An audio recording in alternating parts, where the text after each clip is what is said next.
अस्सलाम वालेकुम, welcome back to another video. जैसा कि पिछली एनालिसिस में हमने different types of bail during investigation and trial पर हमने बहुत ही अच्छी नॉलेज हासिल की अहमद अली दीवान साहब से। तो आज हम जानेंगे कि क्या अपील के दौरान भी हम बेल फाइल कर सकते हैं। तो उससे पहले चैनल को लाइक एंड सब्सक्राइब करना ना भूलें। तो शुरू करते हैं। बिस्मिल्लाहिर्रहमानिर्रहीम रब्बे ज़िदनी इल्मा। जी हाँ, बिल्कुल। जब भी किसी मुल्ज़िम को ट्रायल के कंक्लूजन पे सज़ा हो जाती है और उसका राइट है कि वो अपील दाखिल करे, तो वो एपीलेट कोर्ट में अपील दाखिल करने के साथ साथ उसको राइट है कि सेक्शन 426 सीआरपीसी के तहत सस्पेंशन ऑफ सेंटेंस की एप्लीकेशन फाइल करे, जिसका मकसद होता है release of appellant on bail. तो ये राइट भी सीआरपीसी में एक कन्विक्टेड पर्सन को है, लेकिन उस जो release of appellant on bail है ड्यूरिंग पेंडेंसी ऑफ अपील, उसको 497 सीआरपीसी या 498 सीआरपीसी का नैमुल बदल तो नहीं कहा जाएगा, क्योंकि उसके लिए जो गाइडिंग प्रिंसिपल्स हैं वो थोड़े से डिफरेंट है। जैसा कि उसमें ये देखा जाएगा कि कोई शॉर्ट सेंटेंस है या किस नेचर का ऑफेंस है।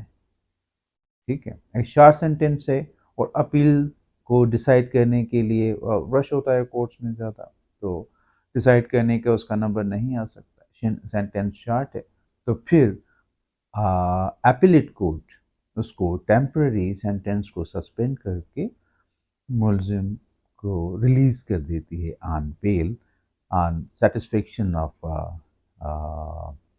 Required surety. ये एक राइट है जो कि कन्विक्टेड पर्सन को है। ठीक है, उसमें फिर डिफरेंट, इसमें अगर ये समझा जाए कि मेरिट्स ऑफ द केस को डिस्कस किया जाएगा, मेरिट्स ऑफ द केस को टू सम एक्सटेंट डिस्कस किया जाता है, लेकिन क्योंकि ऑलरेडी सारी एविडेंस डिस्कस होने के बाद ही कंक्लूड ट्रायल हुआ है और फिर उसको कन्विक्शन हुई है, तो उस पर ज़्यादा फोकस नहीं किया जाता। लेकिन ये लाजमी देखा जाता है कि जो कन्विक्शन पास हुई है उसमें क्या ऐसी इलीगैलिटीज़ तो नहीं है कि अल्टीमेटली उसका रीअप्रेजल ऑफ एविडेंस में रिजल्ट कुछ और आएगा। तो फिर ये कुछ कंसिडरेशंस होती हैं for release of appellant on bail. इसके साथ साथ एक रेफरेंस में आपके साथ शेयर कर दूं कि code of criminal procedure amended act 2011, उसमें एक subsection 1A to section 426 CrPC वो ऐड किया गया। उस सबसेक्शन में स्टैट्यूटरी राइट भी अपीलेट को दिया गया है। अब वो स्टैट्यूटरी राइट किस तरह से है? वो इस तरह से कि अगर किसी ऑफेंस की पनिशमेंट 3 साल तक अपीलेट को दी गई है और उसकी अपील 6 महीने तक डिसाइड नहीं हो सकी अपीलेट कोर्ट में, जिसमें अपीलेंट का कोई फॉल्ट नहीं है, तो उसका ये स्टैट्यूटरी राइट बनता है कि उसको बेल पे रिलीज किया जाए।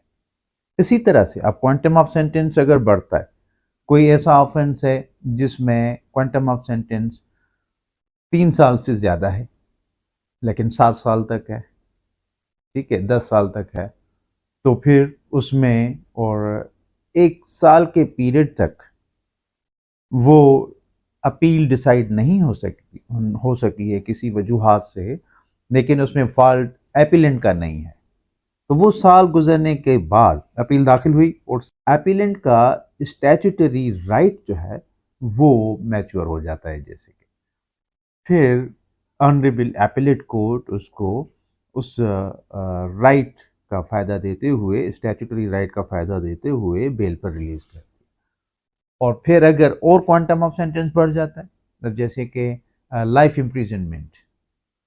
इम्प्रिजनमेंट है किसी एपिलेंट को और उसकी अपील एपिलेट कोर्ट में 2 साल तक नहीं चल सकी, किसी भी वजह से, लेकिन उसमें फॉल्ट एपिलेंट का नहीं है, तो उस 2 साल के बाद उसका स्टैट्यूटरी राइट जो है वो मैच्योर हो जाता है और उसको फिर एपिलेट कोर्ट देखते हुए वो रिलीज करती है बेल।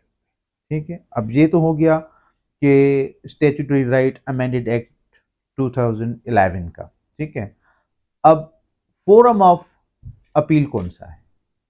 अब जैसा कि मैजिस्ट्रेट साहब किसी को कन्विक्ट करते हैं ट्रायल की कंक्लूड करने पर, तो उसकी एपिलेट कोर्ट होती है कोर्ट ऑफ सेशन। फिर अगर कोई ट्रायल चलता है कोर्ट ऑफ सेशन में, तो वहां पर कंक्लूड ट्रायल होता है और कन्विक्शन होती है, तो उसकी एपिलेट फोरम होता है हाई कोर्ट।